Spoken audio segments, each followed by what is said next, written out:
नमस्कार, मैं हूं अदिति रावत और आप देख रहे हैं पीपल्स अपडेट। बात करेंगे देश और दुनिया की तमाम बड़ी खबरों पर, लेकिन उससे पहले नजर डालते हैं आज की हेडलाइंस पर।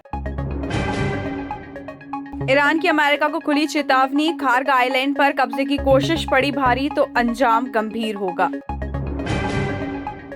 16 साल बाद स्पेन बना फुटबॉल का बादशाह, अर्जेंटीना को हराकर जीता वर्ल्ड कप। संसद में गूंजा जंतर मंतर लाठीचार्ज का मुद्दा, खरगे का सरकार पर हमला, छात्रों की आवाज दबाने के लिए हो रहा है बल प्रयोग।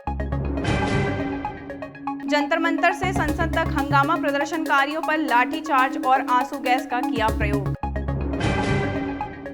मध्य प्रदेश मानसून सत्र में सियासी संग्राम, यूसीसी से लेकर किसानों के मुद्दे तक विधानसभा में सत्ता और विपक्ष आमने सामने।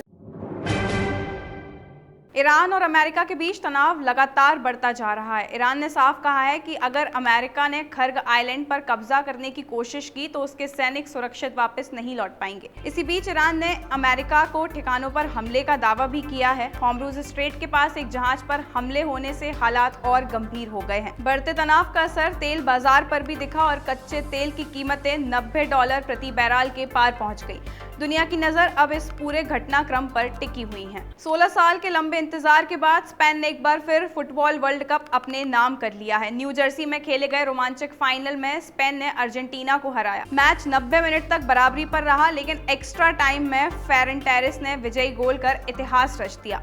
गोलकीपर एमिलियो मार्टिनेज ने शानदार बचाव किए, लेकिन आखिरकार स्पेन जीत गया। इस जीत के साथ स्पेन दूसरी बार फुटबॉल का विश्व चैंपियन बना, जबकि फ्रांस के एम्बाप्पे ने पूरी टूर्नामेंट में सबसे ज्यादा गोल कर गोल्डन जीत ली। मॉनसून सत्र के पहले ही दिन संसद में जोरदार हंगामा देखने को मिला। विपक्ष ने जंतर मंतर पर प्रदर्शनकारियों पर हुए लाठीचार्ज का मुद्दा उठाया। राज्यसभा में नेता प्रतिपक्ष मल्लिकार्जुन खड़गे ने आरोप लगाया कि सरकार छात्रों की आवाज दबाने के लिए बल प्रयोग कर रही है।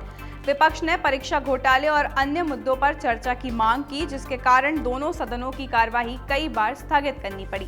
वहीं प्रधानमंत्री ने सभी दलों से सदन को शांतिपूर्ण और चर्चा के माध्यम से चलाने की अपील की। दिल्ली के जंतर मंतर पर शिक्षा मंत्री के इस्तीफे की मांग को लेकर हुए प्रदर्शन ने बड़ा रूप ले लिया। प्रदर्शनकारी बैरिकेड तोड़कर संसद की ओर बढ़े, जिसके बाद पुलिस ने लाठीचार्ज किया और आंसू गैस के गोले छोड़े।